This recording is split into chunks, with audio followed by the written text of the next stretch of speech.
ओम शांति। आज बाप दादा के 3 जून 2020 के ईश्वरीय महावाक्य हैं। मीठे बच्चे, तुम्हें श्रीमत पर सबको सुख देना है। तुमको श्रेष्ठ मत मिलती है, श्रेष्ठ बनकर दूसरों को बनाने के लिए। प्रश्न, रहमदिल बच्चों के दिल में कौन सी लहर आती है, उन्हें क्या करना चाहिए? उत्तर, जो रहमदिल बच्चे हैं उनकी दिल होती है हम गांव-गांव में जाकर सर्विस करें। आजकल बेचारे बहुत दुखी हैं, उनको जाकर खुशखबरी सुनाएं कि विश्व में पवित्रता, सुख और शांति का दैवी स्वराज्य स्थापन हो रहा है। यह वही महाभारत लड़ाई है। बरोबर उस समय बाप भी था, अभी भी बाप आया हुआ है। ओम शांति। मीठे मीठे बच्चे यहाँ बैठे हो तो यह ज़रूर समझते हो कि हम हैं ईश्वरीय संतान। ज़रूर अपने को आत्मा ही समझेंगे। शरीर है तब उन द्वारा आत्मा सुनती है। बाप ने यह शरीर लॉन पर लिया है तब सुनाते हैं। अभी तुम समझते हो हम हैं ईश्वरीय संतान व संप्रदाय, फिर हम दैवी संप्रदाय बनेंगे। स्वर्ग के मालिक होते ही हैं देवताएं। हम फिर से 5000 वर्ष पहले मुआफिक दैवी स्वराज्य की स्थापना कर रहे हैं, फिर हम देवता बन जाएंगे। इस समय सारी दुनिया, भारत खास और दुनिया आम, सब मनुष्य मात्र एक दो को दुखी देते हैं। उनको यह भी पता नहीं है कि सुखधाम भी होता है। परमपिता परमात्मा ही आकर सबको सुख ही शांत बना देते हैं। यहाँ तो घर घर में एक दो को दुखी देते हैं, सारे विश्व में दुखी दुख है। अभी तुम बच्चे जानते हो बाप हमको 21 जन्मों के लिए सदा सुखी बनाते हैं। कब से दुख शुरू हुआ है, फिर कब पूरा होता है, यह और कोई की बुद्धि में चिंतन नहीं होगा। तुमको ही यह बुद्धि में है कि हम बरोबर ईश्वरीय संतान थे, ईश्वरीय संप्रदाय थे। यूं तो सारी दुनिया के मनुष्य मात्र ईश्वरीय संप्रदाय हैं। हर एक उनको फादर कह बुलाते हैं। अब बच्चे जानते हैं शिव बाबा हमको श्रीमत दे रहे हैं। श्रीमत मशहूर है, ऊंचते ऊंच भगवान की ऊंचते ऊंच मत है। गाया भी जाता है उनकी गतमत न्यारी। शिव बाबा की श्रीमत हमको क्या से क्या बनाती है। स्वर्ग का मालिक और जो भी मनुष्य मात्र हैं वह तो नरक का मालिक ही बनाते हैं। अभी तुम हो संगम पर, यह तो निश्चय है ना। निश्चय बुद्धि ही यहाँ आते हैं और समझते हैं बाबा हमको फिर से सुखधाम का मालिक बनाते हैं। हम ही 100% पवित्र गृहस्थ मार्ग वाले थे। यह स्मृति आई है। 84 जन्मों का भी हिसाब है ना। कौन कौन कितने जन्म लेते हैं। जो धर्म बाद में आते हैं उनके जन्म भी थोड़े होते हैं। तुम बच्चों को अब यह निश्चय रखना है हम ईश्वरीय औलाद हैं। हमको श्रेष्ठ मत मिलती है सबको श्रेष्ठ बनाने के लिए। हमारा वही बाबा हमको राजयोग सिखलाता है। मनुष्य समझते हैं कि वेद शास्त्र आदि सब भगवान से मिलने के रास्ते हैं और भगवान कहते हैं इनसे कोई भी मेरे साथ मिलता नहीं है। मैं ही आता हूँ। तब तो मेरी जयंती भी मनाते हैं, परंतु कब और किसके शरीर में आता हूँ यह कोई नहीं जानते सिवाय तुम ब्राह्मणों के। अभी तुम बच्चों को सबको सुख देना है। दुनिया में सब एक दो को दुख देते हैं। वो लोग यह नहीं समझते कि बेकार में जाना दुख देना है। अभी तुम जानते हो यह महान दुख है। कुमारी जो पवित्र थी उनको अपवित्र बनाते हैं। नरकवासी बनने के लिए कितना सेरेमनी करते हैं। यहाँ तो ऐसे हंगामे की कोई बात ही नहीं। तुम बड़ा शांति से बैठे हो, सब खुश होते हैं, सारे विश्व को सदा सुखी बनाते हैं। तुम्हारा मान शिव शक्तियों के रूप में है। तुम्हारे आगे लक्ष्मी नारायण का तो कुछ भी मान नहीं, शिव शक्तियों का ही नाम बाला है। क्योंकि जैसे बाप ने सर्विस की है, सबको पवित्र बनाकर सदा सुखी बनाया है, ऐसे तुम भी बाप के मददगार बने हो। इसलिए तुम शक्तियाँ भारत माताओं की महिमा है। यह लक्ष्मी नारायण तो राजा रानी और प्रजा सब स्वर्गवासी हैं। वह बड़ी बात है क्या? जैसे वह स्वर्गवासी हैं, वैसे यहाँ के राजा रानी सब नरकवासी हैं। ऐसे नरकवासियों को स्वर्गवासी तुम बनाते हो। मनुष्य तो कुछ भी नहीं जानते हैं, बिल्कुल ही तुच्छ बुद्धि हैं। क्या क्या करते रहते हैं, कितनी लड़ाइयाँ आदि हैं, हर बात में दुखी ही दुखी हैं। सतयुग में हर हालत में सुख ही सुख है। अभी सबको सुख देने के लिए ही बाबा श्रेष्ठ मत देते हैं। गाते भी हैं, श्रीमत भगवान बाच। श्रीमत मनुष्य बाच नहीं है। सतयुग में देवताओं को मत देने की दरकार ही नहीं। यहाँ तुमको श्रीमत मिलती है। बाप के साथ तुम भी गाए जाते हो शिव शक्तियाँ। अभी फिर से वह पाठ प्रैक्टिकल में बज रहा है। अब बाप कहते हैं, तुम बच्चों को मनसा वाचा कर्मणा सबको सुख देना है, सबको सुख धाम का रास्ता बताना है। तुम्हारा धंधा ही यह हुआ। शरीर निर्वार्थ, पुरुषों को धंधा भी करना होता है।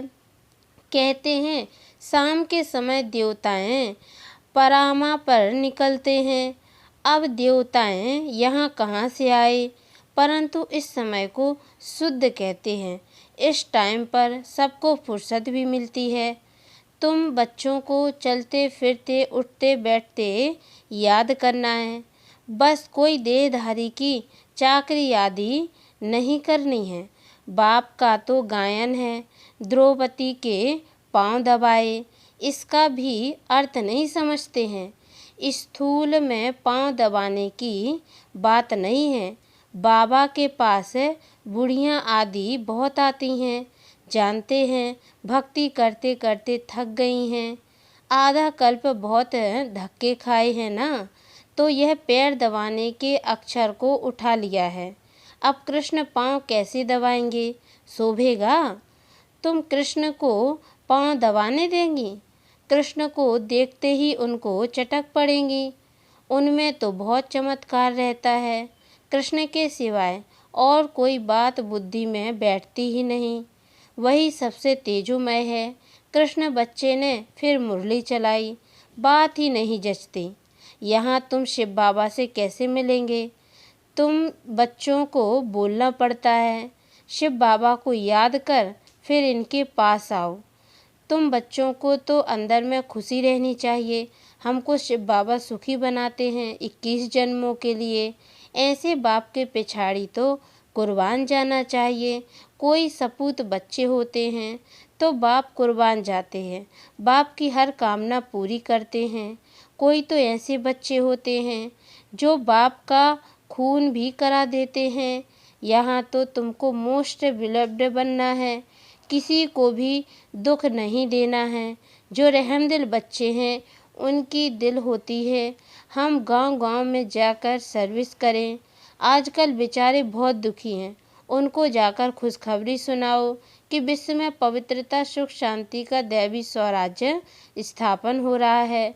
यह वही महाभारत लड़ाई है। बरोबर उस समय बाप भी था, अभी भी बाप आया हुआ है। तुम जानते हो बाबा हमको पुरुषोत्तम बना रहे हैं। यह है ही पुरुषोत्तम संगम युग। तुम बच्चे जानते हो हम पुरुषोत्तम कैसे बनते हैं। तुमसे पूछते हैं तुम्हारा उद्देश्य क्या है?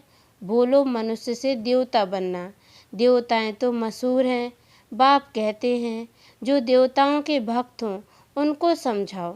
भक्ति भी पहले पहले तुमने शुरू की, शिव की, फिर देवताओं की, तो पहले पहले शिव बाबा के भक्तों को समझाना है।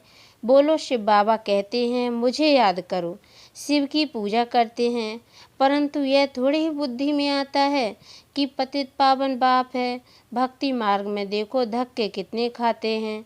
शिवलिंग तो घर में भी रख सकते हैं, उनकी पूजा कर सकते हैं। फिर अमरनाथ, बद्रीनाथ आदि तरफ जाने की क्या दरकार है। परंतु भक्ति मार्ग में मनुष्यों को धक्के जरूर खाने हैं। तुमको उनसे छुड़ाते हैं।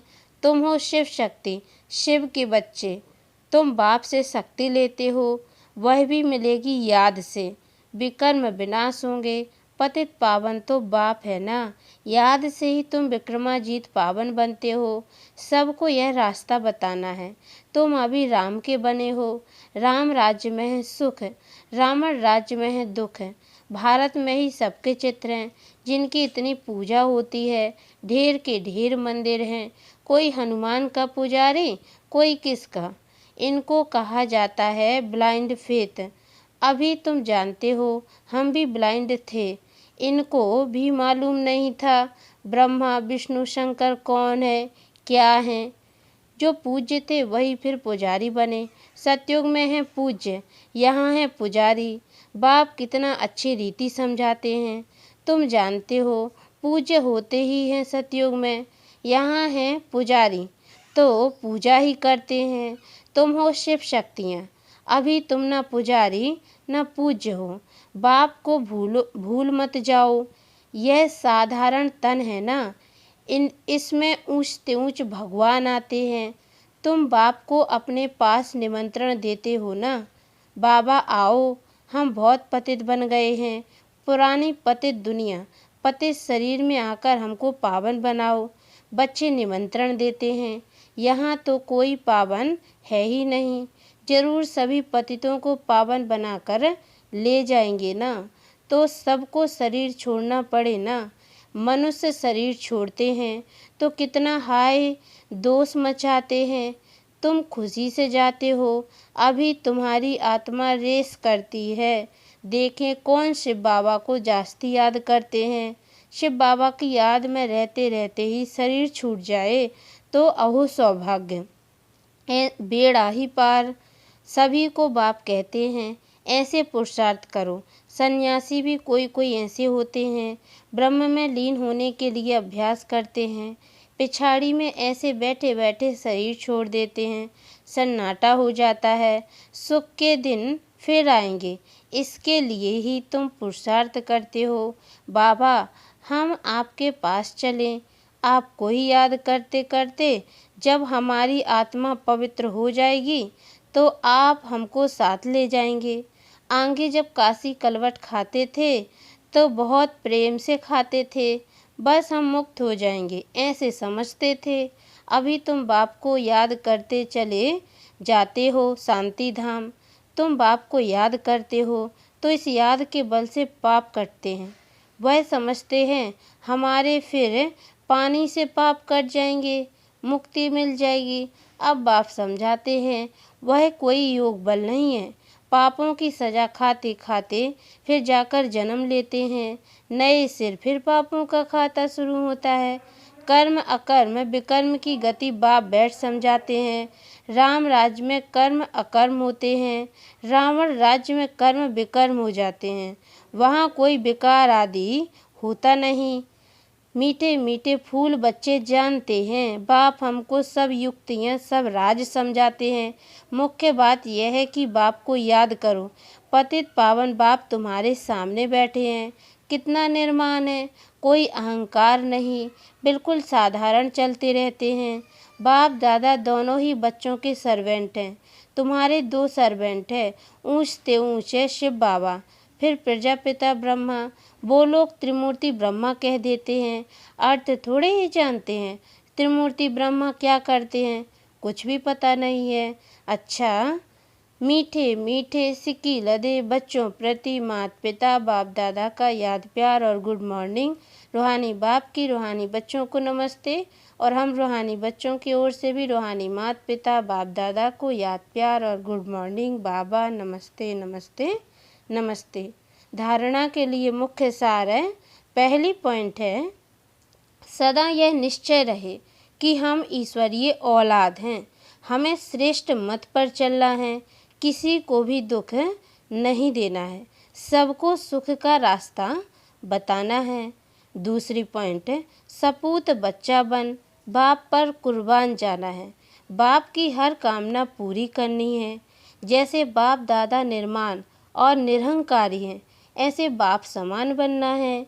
वरदान: कल्याणकारी बाप और समय का हर सेकंड लाभ उठाने वाले, निश्चय बुद्धि, निश्चिंत भाव। डिटेल है: जो भी दृश्य चल रहा है उसे त्रिकालदर्शी बनकर देखो, हिम्मत और उल्लास में रहे, स्वयं भी समर्थ आत्मा बनो और विश्व को भी समर्थ बनाओ। स्वयं के तूफानों में हिलो मत, अचल बनो। जो समय मिला है, साथ मिला है, अनेक प्रकार के खजाने मिल रहे हैं, उनसे संपत्तिवान और समृद्धिवान बनो। सारे कल्प में ऐसे दिन फिर आने वाले नहीं हैं, इसलिए अपनी सब चिंताएं बाप को देकर निश्चय बुद्धि बन सदा निश्चिंत रहो। कल्याणकारी बाप और समय का हर सेकंड लाभ उठाओ। स्लोगन है: बाप के संग का रंग लगाओ तो बुराइयां स्वतः समाप्त हो जाएंगी। अच्छा, ओम शांति।